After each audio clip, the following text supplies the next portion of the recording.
Buenos días. Voy a presentarme para los que no me conocen. Mi nombre es Oliver Bocanegra. Soy bachiller de biología de la Universidad Nacional Amazonía Peruana. Actualmente me desempeño como tesista en el Laboratorio de Biología Molecular e Inmunología. El día de hoy pues tengo la oportunidad de poder discutir con ustedes, compartir parte de los resultados del artículo. Como ya saben, el título es Genética Poblacional de Plantas, que la mayoría que estamos acá lo conocemos. Es un artículo libre que se puede encontrar en la revista Los. Bueno, como parte del comentario, también este artículo a título propio me parece un poco muy interesante porque toca muchos temas sobre genética poblacional, ¿no? Ahorita estamos siguiendo un mini curso con uno de los chicos acá presentes sobre genética poblacional y pues me gustaría iniciar justamente con eso, ¿no? Definiendo qué es genética poblacional. Como sabemos, genética poblacional es una rampa en la genética con el objetivo de describir la variación y distribución de frecuencias alélicas y poder explicar fenómenos evolutivos, ¿no? Entonces, en línea con este concepto, eh, tenemos la primera palabra en el título de este artículo, genética de poblaciones, ¿no? Genética poblacional. En el siguiente mapa, como podemos observar, el caso de incidencia de malaria cogido del World Malaria por 2020, podemos observar en diferentes países a nivel global, el índice de caso de malaria a nivel global. Podemos observar que estos países que están con la coloración roja al menos han reportado uno o más casos de malaria durante el año 2019. Entonces, ¿qué más podemos observar? Que justamente estos países son los que se encuentran ubicados en las regiones de las Américas, África y Asia, ¿no? Entonces, estos países justamente en estas regiones son los que se encuentran un poco más alejados de poder erradicar o controlar completamente esta parásito, ¿no? Eh, Asimismo, también podemos conocer de que la mayoría de casos o infecciones de malaria en el mundo se da por mayor prevalencia por Plasmodium vivax, ¿no? En la cual se sabe que 14.2 millones de casos se han reportado en el año 2013. Ahora, netamente basándonos en el Perú, en nuestro entorno local, sabemos que el 76% de los casos de malaria se han registrado en la Amazonía peruana, en la cuenca amazónica, y el 83% de estos casos corresponden a malaria vivax. ¿Qué más también podemos mencionar sobre malaria vivax? Se conoce también que la mayoría de las infecciones, en este caso, son de carácter asintomático y muchas veces también son indetectables al microscopio. Asimismo, también Plasmodium vivax se ha reportado que a pesar de haber tenido una línea de tratamiento, muchas veces esta parasitosis tiende a ser detectable, ¿no? A lo que se conoce también como resistencia al tratamiento, específicamente a cloroquina y cloroquina. Entonces, frente a esta situación, pues nos preguntamos, ¿no? ¿Cuál es el vacío en conocimiento dentro de la población de Plasmodium vivax en la Amazonía peruana?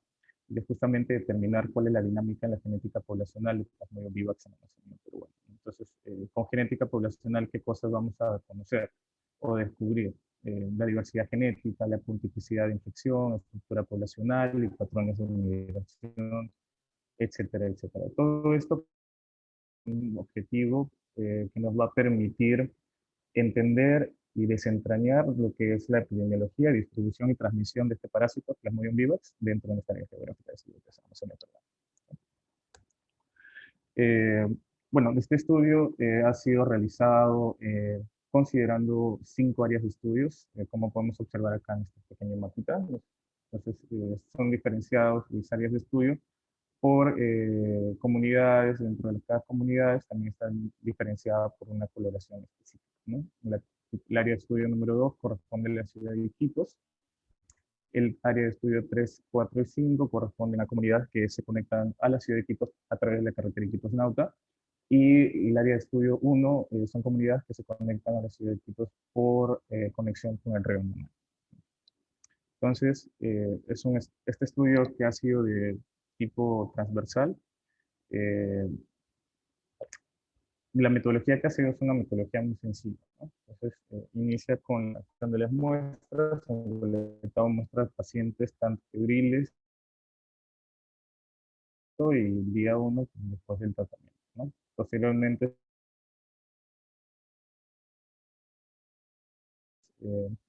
a raíz de los ensayos moleculares se ha determinado las infecciones por PCR específica para especie, que es desarrollada por Rubio. La extracción de ADN, perdón, me había olvidado esta parte, se ha utilizado, bueno, se ha realizado utilizando el método de Helix. Y posteriormente a la PCR de identificación de especie, lo que se ha realizado es la genotipicación utilizando microsatélites, ¿no? En este caso se han utilizado 14 microsatélites eh, para este estudio. Entonces, posteriormente a eso, lo que se ha realizado pues, es el análisis de datos, ¿no? En el análisis de datos se ha considerado múltiples variables. Dentro de ellas podemos mencionar la multiplicidad de la infección, que es la determinación del porcentaje de infecciones tanto monoclonales como policlonales. Tenemos también la diversidad genética, donde se ha calculado el índice de heterocigosidad esperada. También se ha calculado lo que es la variación genética y también el análisis de coordenadas principales, el flujo genético y también los eventos de cuello de botella, ¿no? Esto es correspondiente a la parte metodológica. Bueno, en relación a los resultados que se han obtenido en este trabajo de investigación, eh, iniciando netamente con lo que es la multiplicidad de la infección, se sabe que el 62.3% de las infecciones corresponden a carácter monoclonal, ¿no?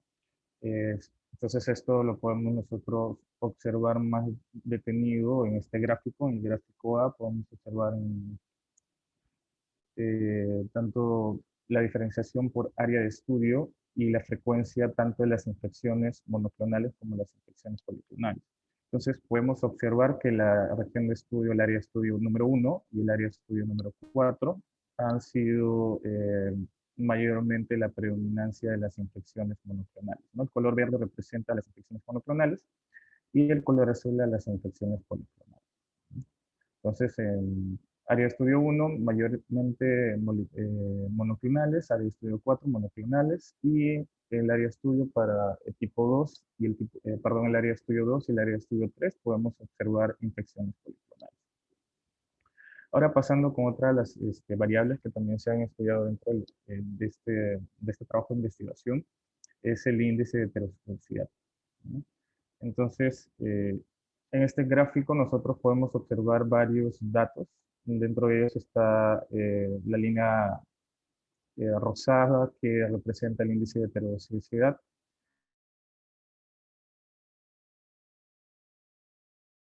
Es el número de porcentaje de alelos que son privados o exclusivos para cada sitio y también la riqueza alélica, ¿no? Entonces, con relación al índice de heterogosidad, sabemos que es mucho mayor en el área de estudio número 2 y en el área de estudio número 3. Entonces, a una mayor índice de heterogeneidad es mayor la probabilidad de poder sacar dos alelos similares, ¿no? Entonces, generalmente mediana de un índice de heterogeneidad de 0.7. Bueno, el siguiente cálculo que también se ha hecho en base a este estudio es la diversidad genética, ¿no? Entonces, como ya lo he mencionado, ya hemos encontrado el índice de heterogeneidad. Ahora, en este caso, también se ha calculado el análisis de varianza molecular, o la MOVA, ¿no? Entonces, podemos observar en esta tabla un resumen de todo este análisis con relación a la MOVA. Con relación a la MOVA, eh, nosotros perdón, se puede diferenciar con este resultado las diferencias genéticas que puede existir tanto por comunidades o por poblaciones. En este caso se ha podido diferenciar específicamente la variación genética entre áreas y también comparándolo entre las diferentes comunidades que han conformado parte de este estudio. Entonces, sabemos que existe una mayor variación genética cuando hacemos la comparación por áreas, ¿no? Entonces podemos observar en esta primera parte del gráfico que cuando hacemos la comparación por áreas, la diversidad entre áreas es de un 17%. Sin embargo, podemos observar una mayor variación cuando se hace la comparación dentro de las mismas áreas de estudio. Entonces tenemos una variación del 83%. Sin embargo, cuando hacemos el análisis utilizando las comunidades, teniendo como comunidades el precedente, sabemos que la variación de las comunidades, la variación genética con comparándolas entre las diferentes áreas de estudio, se ha obtenido un 22%, mientras que es cuando se hace la comparación dentro de las mismas comunidades, se observa que hay un 73% de diversidad.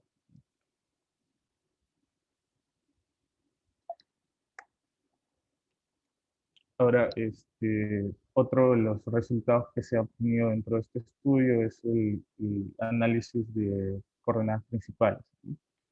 Entonces, este análisis lo que nos ha permitido verificar o ver en este estudio es trazar las relaciones dentro del grupo de un conjunto de multivariantes, ¿no? Entonces, tenemos dos variantes cuando se hace la comparación por áreas geográficas y entre las distintas áreas geográficas que tiene este estudio y también entre las comunidades que conforman cada uno. Entonces, podemos observar en la figura, tenemos las principales coordenadas, tanto la principal coordenada, la coordenada principal número 1 como la coordenada principal número 2. Los porcentajes que están en paréntesis indican la proporción de la variación por cada coordenada, ¿no? Entonces, en la imagen A que nosotros estamos observando acá, se puede determinar que eh, todos los parásitos dentro de este estudio de las áreas aisladas, específicamente mencionando el área de estudio 1 y el área de estudio número 4, son diferentes a las áreas restantes, ¿no?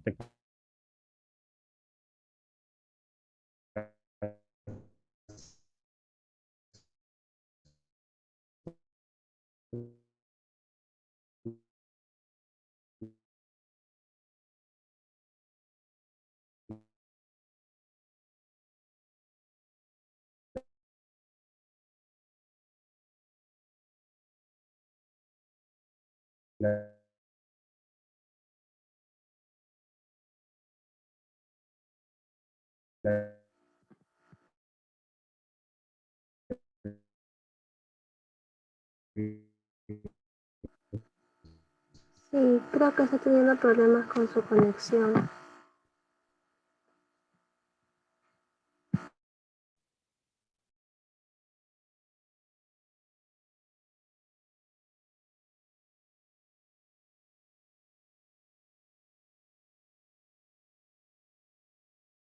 Esperemos un ratito a ver que se vuelva a conectar.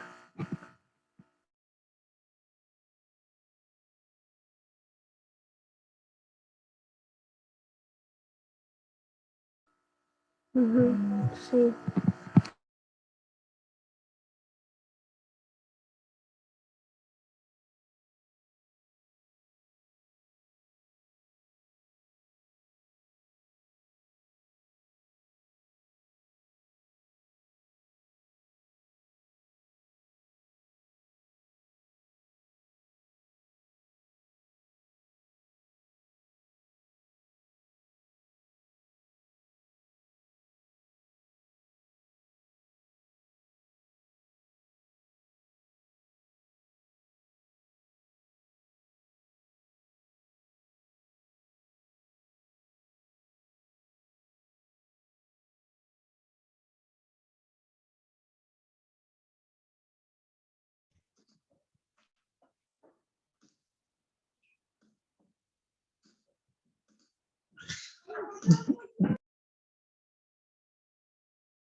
Uy, ya. Listo, perfecto. Entonces, retomando la exposición, con esta pequeña interrupción, como ya lo estaba explicando, estamos viendo lo que es el análisis coordenadas principales, ¿no? Entonces ya vimos la imagen A, donde podemos diferenciar las comunidades. Cada comunidad que pertenece a un área geográfica está marcada por una coloración específica.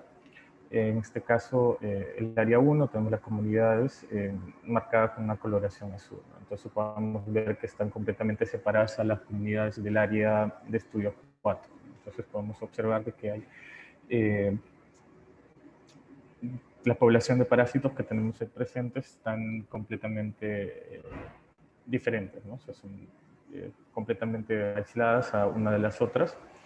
Y pues en la imagen número B, en la imagen B, podemos observar netamente lo que es una confirmación de la diferenciación genética entre parásitos del mismo año, ¿no? Porque asimismo podemos observar que entre ellas no están agrupadas, sino también podemos observar que hay una dispersión.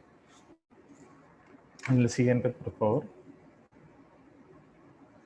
Yep. Entonces, ahora relacionado a la estructura genética de la población de Plasmodium vivax, se sabe que se encontraron en el estudio 87 haplotipos únicos, de las cuales el 52.9% de ellos se encuentran en el área de estudio número 1.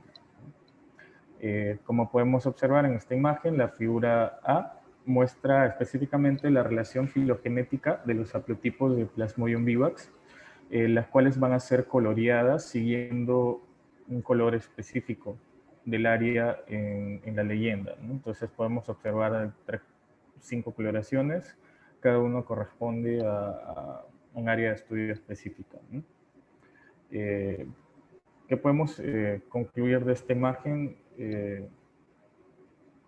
Podemos observar que la mayoría de parásitos del área estudio 1 compartían o comparten una relación filogenética entre parásitos de otras áreas, ¿no? Entonces, es fácilmente observable en este gráfico, ya que las coloraciones se interconectan con otras áreas de estudios dentro de las poblaciones que tenemos en los parásitos. Y asimismo también podemos observar que la mayoría de haplotipos que corresponden al área de estudio número 2 divergen genéticamente de los que están inmersas dentro del área de estudio número 3. Ahora, la imagen número B, lo que se ha propuesto es utilizar estas redes de los haplotipos utilizando el programa Structure. Entonces, se ha determinado que a través de estos programas que el número de clusters podría ser 2 clusters, también cuando hay 3 clusters y cuando hay 7 clusters, ¿no? Entonces, el siguiente, por favor. Okay. En esta imagen, este cuadro, lo que se muestran son los modelos de clustering cuando se encuentran los aislamientos asignados en los diferentes grupos que se pueden observar, ¿no? Entonces, de estos clusters que se han recomendado, solo se han determinado que el cluster 2, cluster para 3, y cuando el cluster tiene 7 clusters, son los mejores modelos, ¿no? Y cada uno se puede diferenciar por la coloración que pueden estar observándose. Por ejemplo, cuando hay 2 agrupaciones, simplemente podemos observar 2 coloraciones. En este caso, la coloración naranja con una coloración celeste, igual para cuando son 3 clusters. Adicional a los 2 colores anteriores, podemos observar la coloración amarilla también.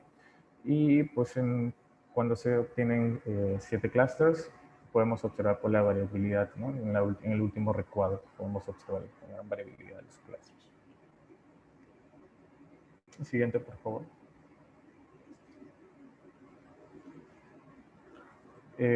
Y finalmente, otro de los datos que también he considerado importante poder compartir con ustedes es relacionado al flujo de genes, ¿no? En estas imágenes se evalúan modelos de migración del parásito, en las cuales se da una propuesta de 13 modelos, las cuales están basadas entre los datos de la población de parásitos, los datos genéticos poblacionales de los parásitos, con los datos de las migraciones de las personas en las diferentes comunidades. Asimismo, para poder determinar cuál es el modelo más aceptable, el modelo más cercano a lo que se está planteando por el estudio, es a través de un análisis bayesiano, ¿no? Entonces, el análisis bayesiano lo que nos ha determinado es que el modelo número 8, como se puede ver en la imagen, es el modelo que ha sido el más aceptado dentro de todo esto, ¿no?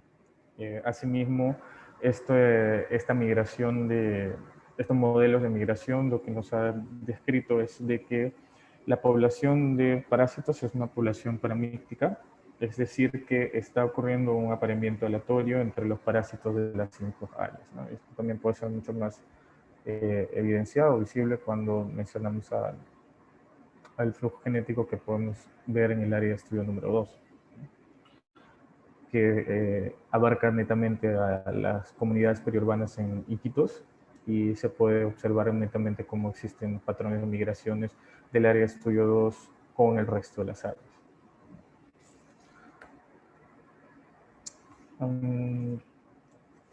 Otro de los...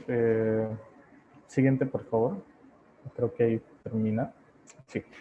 Otro de los resultados, no los considero en las diapositivas, se me ha pasado, es el análisis de los eventos de cuello de botella, ¿no? Entonces, también se sabe que un evento de cuello de botella ocurre cuando se da una reducción del tamaño efectivo de una población, ¿no?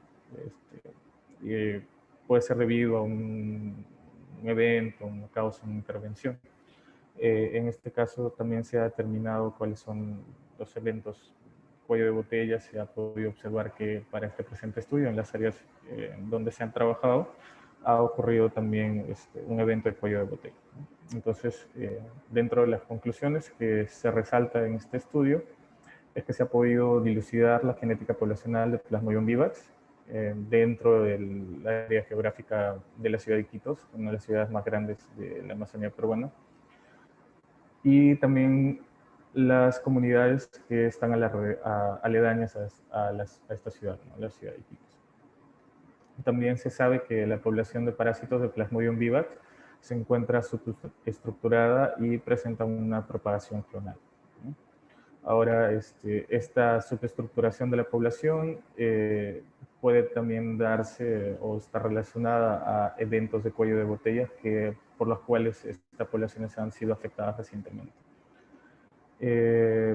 Y otra de las conclusiones que también podemos sacar en este estudio es que la ciudad de Iquitos es la principal fuente de propagación de parásitos para todas las áreas periféricas en el estudio, como se ha observado claramente en el modelo de migración. Hemos podido observar que el área de estudio número 2 es la que más se interconecta con otras áreas, ¿no? Entonces, al ver una mayor interconexión entre la movilidad de las personas, también se puede asumir que hay una mayor diversidad, va a haber un mayor entrecruce entre las poblaciones de parásitos, porque sabemos que las personas son aquellas que van a ser un vínculo también transporte de los parásitos, ¿no? No específicamente como un vector, pero sí como un portador del parasitosis. Y pues también se ha mostrado que el uso del enfoque de Bayes nos permite inferir el patrón de flujo de genes entre las áreas de estudio, como se ha estado observando en las imágenes que les he mostrado con anterioridad. Siguiente.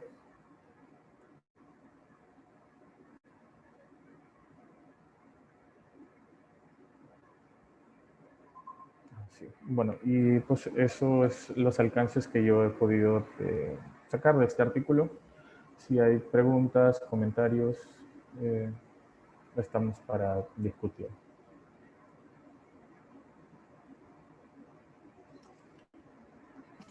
Muy bien, gracias, Oliver. ¿Alguna pregunta, comentario acerca de su presentación?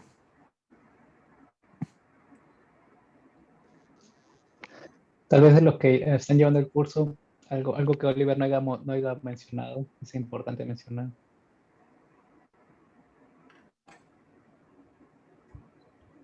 O algo que quieran aportar, antes que todos los demás empiecen a hacer las preguntas.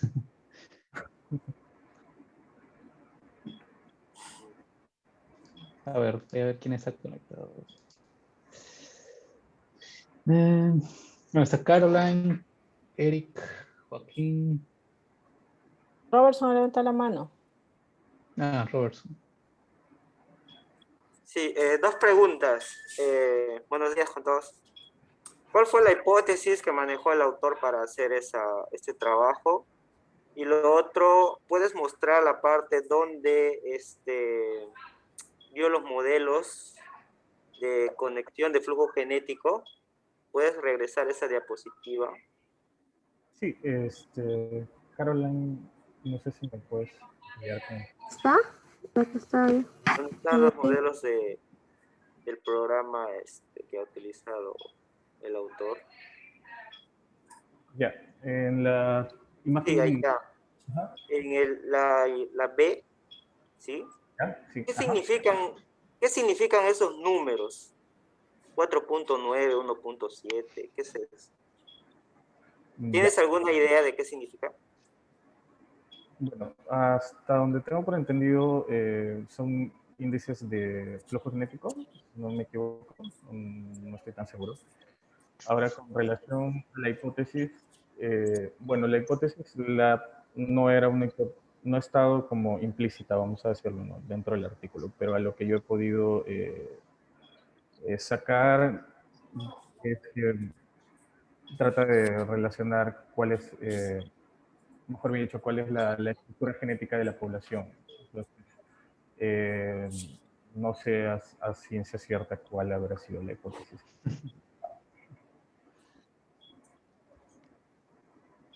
Ya. De repente el autor nos pudiera decir. Sí, quería que respondan los estudiantes. Es como un poco, como un pequeño examen. Entonces, no quiero contestar yo a estas preguntas. Sí voy a responder con respecto al número, a ese es el número de migrantes por generación que se está pasando. Y algo que estábamos discutiendo en clase, en las charlas, era de que es cuando el número de migrantes es igual a 1, mayor a 1, es que se va a ver realmente se va a ver que estas poblaciones tanto se van a mezclar en cierta forma, ¿no? O sea, va a haber van a compartir parásitos con características similares. Por eso que en las poblaciones que es menor a 1 se veía que el grado de diferenciación era bastante alto. Por ejemplo, el área 4, que es básicamente la comunidad de San Carlos, no había no había un flujo grande de parásitos, por eso es que eran bastante diferenciados. Y lo interesante de este enfoque es de que, a diferencia de usar un número de migrantes calculado solo con un índice de diversidad de diferenciación como el FST o el GPT, con este tipo de modelamiento te permite ver la direccionalidad y la magnitud de la migración. Es por eso que es bastante útil, ¿no? No sé si Caroline o Joaquín, Eric quieren comentar algo con respecto a la hipótesis del estudio.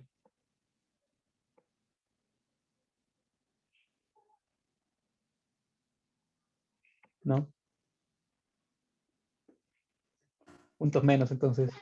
Yo tengo Bueno, una duda. ¿Verdad? No entiendo muy bien por qué Iquitos es el punto que disemina los parásitos. Creía que la transmisión en Iquitos no era tan alta.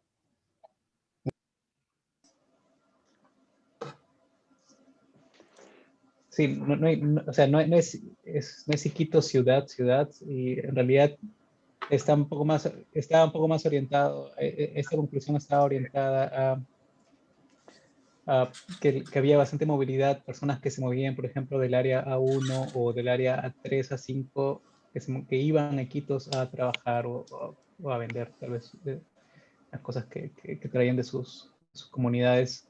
Y de una manera ahí era donde se iban a infectar e iban luego a regresar con parásitos, pues, ¿no? Pero claro, digamos, es parte de la discusión, es un poco, es algo que es una conjetura en todo caso, pero pero al menos con esta data sí se mostraba eso, ¿no? De que Iquitos era como un reservorio de la diversidad genética. Justamente, bueno, tomando lo que Christopher está mencionando, ¿por qué decir que Iquitos? No específicamente como Iquitos ciudad, ¿no? También recordamos que Iquitos tiene sus zonas periféricas. Entonces, las comunidades que estaban dentro de estas zonas periféricas son las primeras que tienen conexión directamente con la ciudad. Recordemos que Iquitos es considerada como una isla, no, no hay otros medios de acceder a esta ciudad, ya sea por vía aérea o vía fluvial. Entonces, también tenemos una carretera que nos conecta con Nauta, y es por eso de que todas estas comunidades que se han tocado en este estudio correspondían a lo largo de la carretera, si mal no me equivoco, hasta el kilómetro 50 y algo. Entonces, para que estas personas realicen actividades, ya sean económicas o de compras o abastecimiento de alimentos, obligatoriamente tenían que retornar a la ciudad, que es Iquitos, y tenían que pasar justamente por cada área diferenciada de estudio. Entonces, es por eso que se concluye de esta forma, que Iquitos, por haber utilizado estas comunidades periféricas, es la que más influencia en el intercambio genético de la población de los parásitos. No sé si puede aclarar. Sí, sí, es eso. Y bueno, y si ven el modelo, ese modelo que dice de 5 poblaciones, el modelo 3, las áreas, bueno, como dice, en realidad, claro, las muestras no fueron tomadas en Iquitos, ciudad, sino fueron a las periferias. Y las comunidades del área 3 y área 4 eran las que estaban en la carretera Iquitos-Nauta, y ustedes pueden ver ahí la magnitud y la dirección de cómo va la dirección de los migrantes, ¿no? Por eso es que les digo, o sea, estos hallazgos indican de que los parásitos vienen del área A2, que es la periferia de Iquitos, y se dispersan pues a las áreas 3 y 4, que es donde había bastante movimiento por la carretera. Perdón, área 3 y área 5, no área 4, área 3 y área 5. Es por eso que se llegó a esa, llegó a sobre Iquitos como reservorio de la diversidad.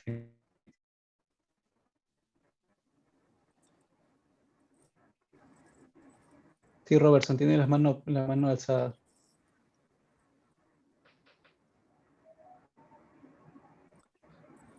¿Hay un N mínimo necesario en cada una de estas áreas o poblaciones, comunidades que se requieran para poder hacer ese tipo de análisis? Sí, sí, dependiendo de qué análisis, sí va a variar el número de muestras. Por ejemplo, este tipo de análisis de flujo genético, necesitamos mínimo 10 muestras por población. ¿Y por qué tampoco? Porque justamente es un enfoque bayesiano, que va a modelar la data que tenemos, ¿no? Y entonces no necesitamos tantas muestras.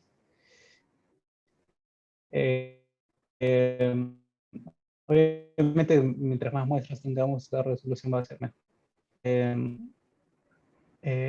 Lo que sí significa que sugerir algunos modelos. Entonces, es bueno tener un conocimiento a priori de cuál es la movilidad, cuáles son los patrones de movilidad de las personas, o de dónde podrían estar llegando los parásitos.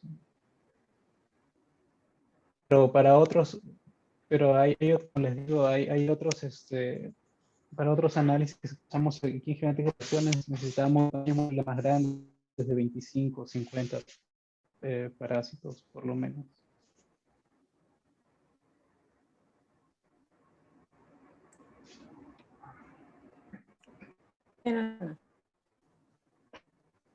Sí. Quería saber si es que ya se tiene este enfoque bayesiano del movimiento, ¿seguiría siendo relevante nuestro movimiento? En realidad, para poder lograr eso, sí, sería lo ideal, se puede hacer. Por eso en los estudios que están haciendo, al tener ya la data de movilización bien clara, fácilmente se puede contrastar eso, ¿no? O se pueden probar diferentes las que tengamos sobre movilidad. Entonces sí, va de la mano. Y algo que, por ejemplo, Ananías Escalante se dice, ¿no? O sea, sí, llega un momento en que la matemática nos va a dar mucha información, pero si no va de la mano con una buena colecta epidemiológica, pues vamos a tener solo una parte de la edad, ¿no? Si necesitamos, esto, tienen que tener claros ustedes es que los estudios genéticos complementan los estudios epidemiológicos, ¿no? Por eso es que tenemos que ir de la mano. Solo para este fue bueno, sí, el primer estudio que hicimos, digamos, bueno, que abarcó una mayor escala en ese momento, que fue y de las comunidades periféricas y Quitos.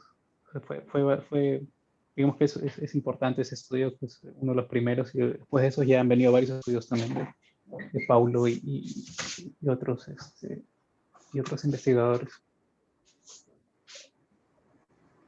Diony y Joaquín, otra vez. Joaquín, ¿has levantado la mano? Sí, quería saber, Joaquín es César, ¿no? César Gómez es Joaquín. sí, soy yo. Allá. Quería saber si es que el análisis bayesiano también debería hacerse por temporadas distintas. Quizá la movilidad varía entre temporadas. Podría, sí, es algo que se puede tener en cuenta, pero en este caso, como fue un estudio transversal, las muestras fueron tomadas, digamos, casi en el mismo periodo. Y otra cosa es que también se hizo el análisis, bueno, aquí no se muestra. Bueno, yo he hecho un análisis longitudinal y en un periodo de un año no hubo variación, la variación de la estructura poblacional ni los niveles de diversidad. No afectó, porque, digamos, estas muestras fueron el estudio transversal, la colecta habrá sido en un periodo de 2 a 3 meses. Entonces, no recuerdo muy bien, pero digamos que no afectaba mucho, ¿no?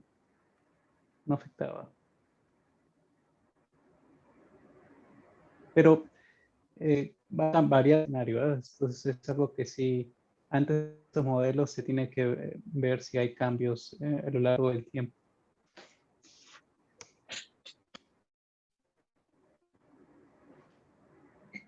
¿Preguntas?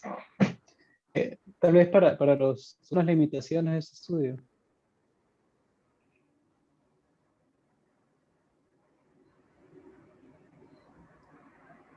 Yo estaba leyendo en los métodos, para algunos análisis escogían muestras, no recuerdo el término exacto, me parece que muestras con arquetipos completos, me parece, pero reducía el N bastante. ¿Eso podría ser una limitación?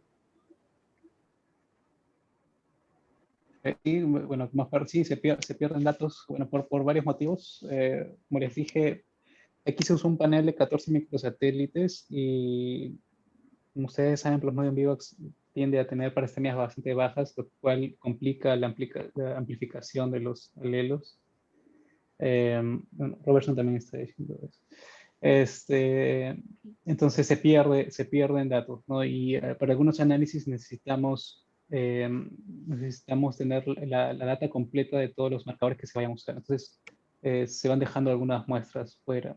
Otra cosa que complica es también las muestras policlonales. A pesar que no tenemos tantas muestras policlonales, para algunos análisis también es complejo porque no sabemos, no podemos determinar cuál es el genotipo exacto de los, digamos que si hubieran 2 genotipos en un individuo, cuál es el genotipo exacto de estos 2 individuos. Entonces, hay algunos enfoques que usamos para tal vez retener al menos un genotipo y el otro dejarlo de lado, pero y ahí ven, también estamos perdiendo data. Estamos, por ejemplo, ahí en ese caso estamos perdiendo información sobre los genotipos que se encuentran en muy baja frecuencia, ¿no? Y por eso es que se han dejado de lado. Entonces, sí, es una limitación de la técnica de usar microsatélites. Pero bueno, igual si hacen secuenciamiento también van a haber muestras las cuales no van a poder obtener datos. Tal vez una limitación y bueno, que ya le mencionó Joaquín, es que no teníamos la data, por ejemplo, al menos para esa parte de los modelos de flujo, no teníamos data de movilidad. Estos modelos los armamos basados en la experiencia de los trabajadores de campo, ¿no? Nos dijeron, sí, la movilidad sí, así. Entonces, conversando con Verónica Soto, que era el investigador principal de este proyecto, entonces, digamos que podemos lanzar estos modelos y luego ya yo los analicé usando estos modelos de bayesianos. Pero sí, esa es otra limitación. Otra limitación que es que como objetivo secundario traté de evaluar cuellos de botella en los lugares donde se había dado una intervención previa a la colecta de las muestras. En realidad, el estudio no fue diseñado para eso. Fue un objetivo secundario, tenía la data y lo hice. Entonces, sí se vio que hubo cuellos de botella en los lugares donde sí había habido una intervención y había habido una expansión clonal fue en el área 4, creo que es donde justo habían visto un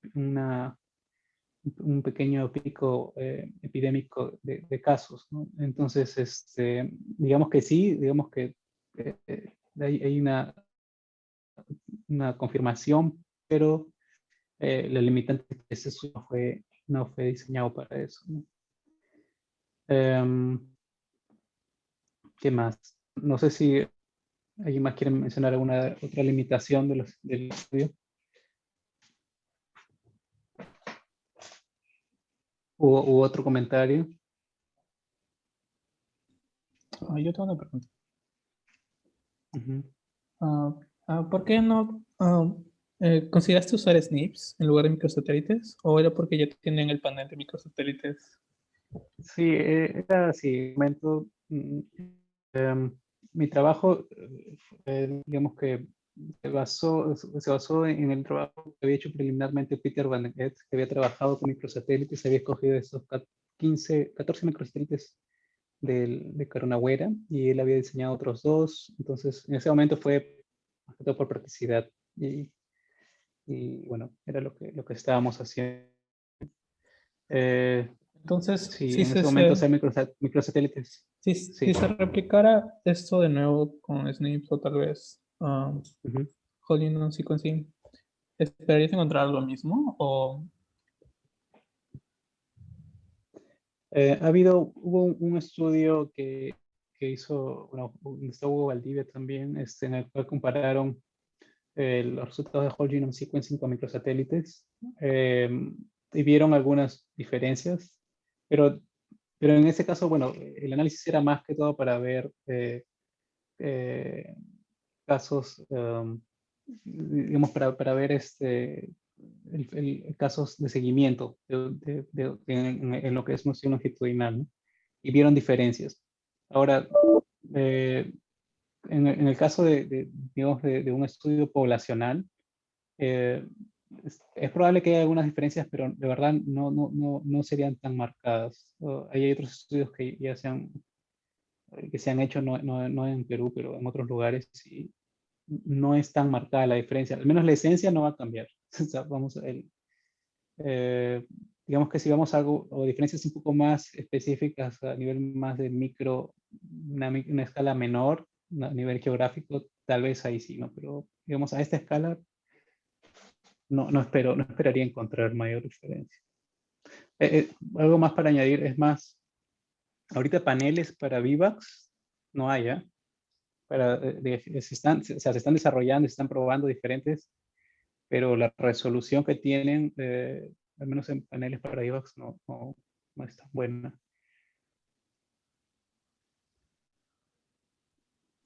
bueno, pero al menos, bueno, está en proceso? Sí. Bueno, en Falciparum estamos trabajándolo con el ITM, ¿no? Cayetano, estamos trabajando ya va a salir la publicación, que era parte también de la tesis de Carlos, así que ya va a salir en las próximas semanas, esperamos. Ok. Noelia. Vale. Hola, Christopher. Ya que estamos hablando de Plasmodium vivax y sabemos que la biología de Plasmodium vivax incluye a los cignozoitos. ¿De qué manera este estadio podría influir o tiene algún cambio en el flujo genético? Porque sabemos que este estadio ignozoito puede reactivarse después de una semana, un mes o un año. Entonces, estaríamos, a pesar que el estudio fue como en un corte transversal, podríamos hablar de un genotipo del parásito de años atrás. Y quería saber si eso podría alterar de alguna manera el flujo genético. Sí, entendí bien tu pregunta, pero tienes que tener en cuenta que todos estos parásitos fueron encontrados, me refiero, fueron formas sanguíneas, ¿no? No fueron hipnozoitos. Entonces, mm, no, no llegué a entender. Sí. Sí, es como, como una fotografía en el instante del parásito que está circulando en sangre. Entonces, si ocurrió la reactivación de un ignozoito, en ese momento estaba activo. Entonces, tal vez no haya ningún cambio o modificación. Bueno, era mi pregunta. Es mi pregunta. Bueno, tienes que creo que tu pregunta va a algo así como que si, digamos que si se hubiera reactivado un parásito que ya que se encontraba en el hígado y que, digamos, de una infección previa, algo así, ¿no? Ajá, Entonces, sí. sí, sí, ya, pero hay que, supuestamente, digamos, los relapsos en la Amazonía peruana más o menos tienen bueno, lo que se estima es que tienen un periodo de 6 a 7 meses. Entonces, como les dije, yo cuando hice el análisis longitudinal no encontré una diferenciación en el periodo de un año, y incluso a los 2 años tampoco fue, no fue tan grande, fueron grandes los cambios. Entonces yo no, no esperaría, digamos, que esto influya tanto en este estudio de ver el flujo de los migrantes. No, en ese sentido no. Ok. Gracias, Christopher.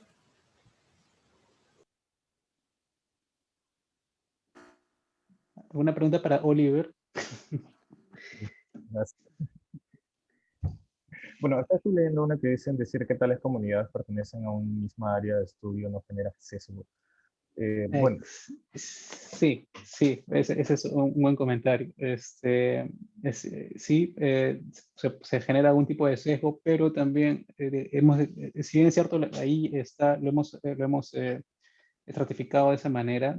Cuando tú haces cuando has visto los resultados del análisis, por ejemplo, del Principal Component Analysis, tú has visto que las muestras de por sí se agrupan, o sea, están acorde a la clasificación que hemos usado. O sea, no hemos tratado de forzar nada. Eh, Aparte que también se agruparon las comunidades también porque compartían, no solo porque estaban cercanas, digamos, en distancia una con la otra, sino también era porque compartían características sociodemográficas. Entonces esperábamos que el comportamiento de las personas bueno, por sí la geografía era similar, ¿no? Por eso que fue agrupado de ese modo. Y también porque él se hizo, era porque no había muchas muestras, es una limitación, no había habían comunidades donde no había muchas muestras, entonces no podíamos analizar la data así.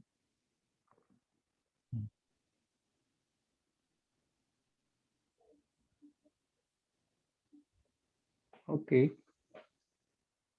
ahora, de todas esas comunidades que se han seleccionado ahora porque tienen muestras colegiadas, Eran parte de un estudio grande, de un estudio claro, de una ya. corte para ver la... Ahora, tú mencionaste sobre las características demográficas de la población. Ahora, has utilizado como áreas geográficas distintas a lo largo de toda la carretera nauta. Bueno, no de todas, sino un kilometraje. Sé que has utilizado márgenes en base a los kilometrajes, ¿no? El área 1 de tal kilómetro, el área 2 de tal kilómetro, y así sucesivamente. ¿Basados en qué específicamente? O sea, qué datos demográficos de la población, cantidad de la población, cantidad de personas que viven dentro de la población, o en base a qué yo he podido agrupar esas áreas geográficas distintas. Porque puedo entender del área geográfica 1, ¿no? Que están, la única vía de acceder a esas comunidades es a través del río Nanay, muy diferente al resto de áreas, que es la 2, la 3, la 4 y la 5, que están todas limitadas a lo largo de la carretera. Pero, ¿por Básicamente qué era, diferenciarlos en esas tres áreas distintas en los sí, bueno, como mencioné anteriormente, no recuerdo ahorita exactamente cuáles son las características que usamos para agruparlas con respecto a las sociodemográficas, pero eh, son datos, los datos sociodemográficos están relacionados pues, con la distribución de hombres, mujeres, de niños, adultos. También hemos tenido en cuenta, recuerdo, el tipo de actividad laboral que predominaba en el área, cosas así. Y obviamente pues la locación geográfica es lo que también tuvo un poco más de eh, en lo que hicimos hincapié, ¿no? Para poder agrupar estas comunidades. Claro.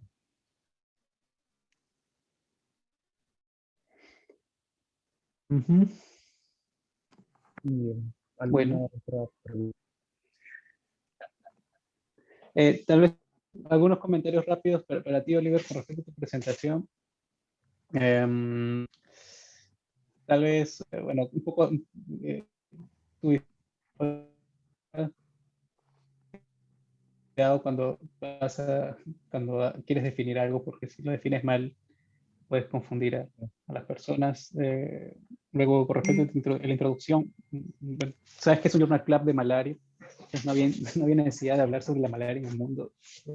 Tal vez enfocado un poco a lo que es eh, las poblaciones parasitarias en Perú, ¿no? Y básicamente eso, tal vez un poco enfocarte en el objetivo del estudio, creo que no estuvo del todo claro y bueno, por lo demás, para una presentación de este tipo me parece que estuvo bien. Eh, Mm. no sé si hay algún comentario adicional. Sí, bueno, comentarnos a título personal que sí ha sido un poco tedioso para mí poder entender, no entender completamente el artículo. Es la primera vez que estoy sumiéndome un poco más en tema de genética poblacional, entonces sí reconozco que he tenido ciertos errores, ¿no? Pues estamos justamente acá para poder aprender. Sí es algo complicado, más que todo en la parte del análisis de datos, ¿no? Porque hay múltiples variables que identificar, pero ahora sí comprendo un poco mejor porque es complementario a los temas que hemos estado viendo en este último, ¿no? En el curso de Leponge. Eh, ahora, yo quisiera saber si es que específicamente esta estructura con la cual se ha desarrollado en el caso de malaria vivax también puede ser aplicado con múltiples otros organismos. No sé si de repente yo quisiera conocer la diversidad genética de una especie de árbol en la Amazonía peruana o de recursos naturales, o animales, plantas. También puedo seguir esta misma secuencia metodológica o también va a variar de acuerdo a la especie. Entiendo tu pregunta. La respuesta más sencilla sería sí, o sea, genética de poblaciones la puedes aplicar a cualquier organismo. Lo que tienes que tener en cuenta son características particulares del organismo, como por ejemplo si esto es un genoma diploide, haploide o tetraploide, qué sé yo. Todas estas cosas tienes que tomarlas en cuenta. Y sí, tal vez les cuento a modo de algo que me pasó. Hice un curso aquí en Bélgica y uno de los estudiantes me contactó y quería que lo ayude en un estudio con tics. Tics son, ¿cómo se traduce en tics? Son garrapatas. Las herramientas. Sí, entonces hicimos un estudio de garrapatas de Zimbabue, de garrapatas que eran transmitidas en ganado vacuno. Y salió todo muy bonito, ¿no? Le ayudé y la estructura como es muy similar, ¿no? Simplemente hay que adaptar, hay que tener en cuenta algunas características del organismo. Lo chistoso es que, bueno, le ayudé al estudiante que está haciendo su tesis de doctorado, incluso me mandó la publicación para que la revise y todo, y después de unos meses veo la publicación y no estaba mi nombre. Entonces, pero bueno, a lo que iba era, sí se puede, y no solo se aplica a eso, se puede aplicarlo en cualquier organismo, cualquier bicho o planta o animal. Vale. Pero no lo uses, no lo trates de usar como una receta de cocina. Tampoco, por ejemplo, las guías que les he dado tienen los parámetros muy básicos y que probablemente no les sirva para publicarlos. Tienen que, por ejemplo, hay análisis que se requieren hacer permutaciones y cosas así, tienen que llevarlo un poco, tienen que aumentar el número de permutaciones y varias cosas así. Lo que ustedes están aprendiendo ahora es solo una introducción, es algo básico. Genética de poblaciones va un poco más allá y tendrían también que comprender qué está detrás de cada análisis, ¿no? Porque ahorita lo están haciendo así como les dije, simplemente están conociendo, están interpretando, están entendiendo cómo interpretar resultados, pero esto es básico, todavía hay un más allá. Pero si están interesados, claro, se puede continuar, no hay problema.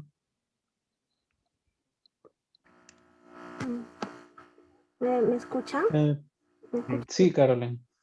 Hace un rato no les escuchaba nada. Creo que es problema de mi conexión. Bueno, muchas gracias, Christopher, por la presentación.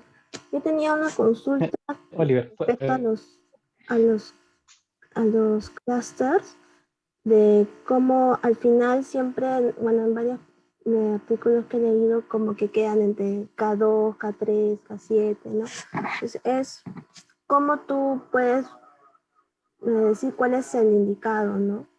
O es siempre importante quedar en claro que pueden ser varios. Respecto a conocerse con structure. Claro.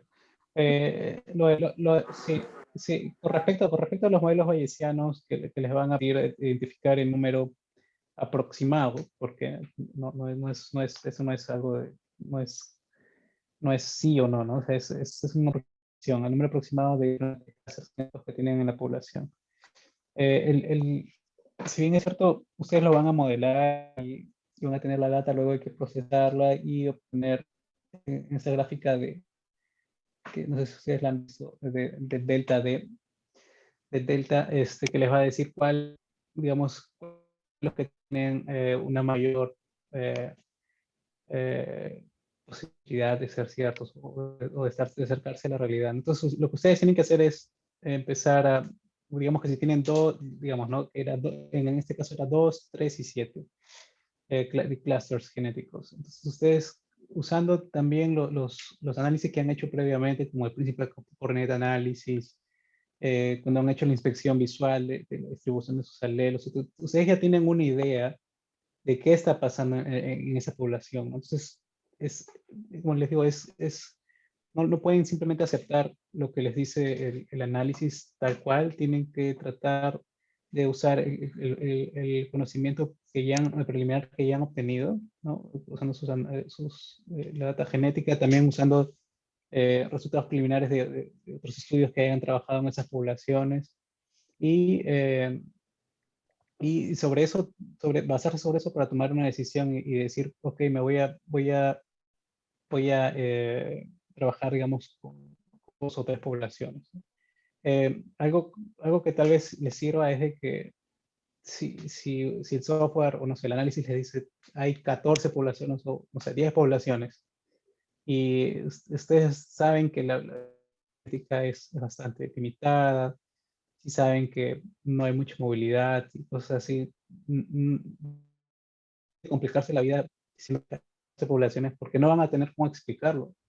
Biológicamente no hay un motivo y tampoco epidemiológicamente tampoco. Entonces, Bueno, eso es algo que suelo hacer y bueno, que también otros, que lo he discutido con gente, con otras personas, eh, no se compliquen la vida.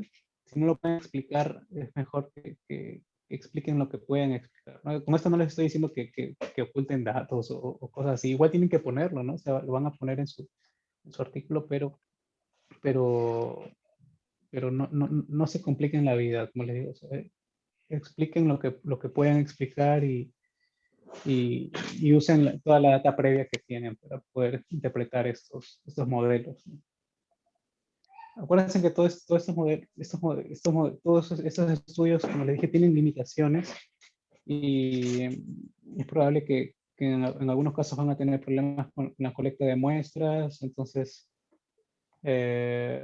o puede haber también problemas técnicos con respecto a que están, no sé, durante la amplificación de los microsatélites, que ellos están produciendo más bandas en producir, y eso implica que ustedes están contando un mayor número de alelos en sus muestras y eso va a darle la percepción de que hay un mayor número de clusters y una mayor variabilidad genética. Son cosas que tienen que tener en cuenta y como les digo otra vez, no es una receta de cocina, no es un protocolo, ustedes tienen que diseñar, dependiendo de la pregunta de investigación, dependiendo de los objetivos, ustedes tienen que diseñar su plan de análisis y también tener ciertos criterios que van a usar, ¿no? Por ejemplo, como para interpretar sus modelos. Tal vez, tal vez no sé si te he respondido, pero no es straightforward esta respuesta. Tienes realmente que conocer tu población. Claro, sí, como lo mismo que se hizo para el estudio de movimiento, ¿no? Movilización en tu artículo. Algo así, ¿no? Porque entendí es que la forma panmíxica es la que salió según el estudio, pero era mejor analizar los otros movilizaciones que también se dieron. Sí, sí, quería corregirme, quería agradecer a Oliver por su presentación. Y pues esas cosas de las conexiones pues suelen pasar y también pedir disculpas en general a todos por la demora que tuve en un principio para poder agregarlos a la reunión. Y pues la próxima semana va a presentar Noelia y va a ser a la misma hora y voy a tratar de evitar que sucedan de nuevo esos problemas. Muchas gracias por conectarse a todos. Perdón, sí, Carolyn, gracias. Antes que corten, bueno, para los que están interesados, este lunes a las 9 de la mañana va a haber una presentación en el GenMiles, que es el Genetic Network for Malaria Elimination. Es una red que hemos creado entre instituciones peruanas y extranjeras que hacemos investigación en malaria en Perú. Entonces va a haber una presentación sobre vigilancia molecular de resistencia a drogas en África. Entonces yo creo que va a ser bastante interesante, sobre todo porque podemos tomar de ejemplo algunas cosas que están haciendo ellos y bueno, para los que están interesados voy a mandar el link a través del Slack de Turner Club. ¿Perdón? No. Pregunta si lo vas a mandar por el Slack. Sí, voy a enviar ahí la invitación por Zoom, creo que es, por Google, no recuerdo, pero voy a enviar la invitación ahí para los que estén interesados. Ok, bueno, gracias a todos, buen fin de semana, cuídense. Gracias, muchas gracias por participar. Buen día. Igualmente, muchas gracias a todos. Buen día.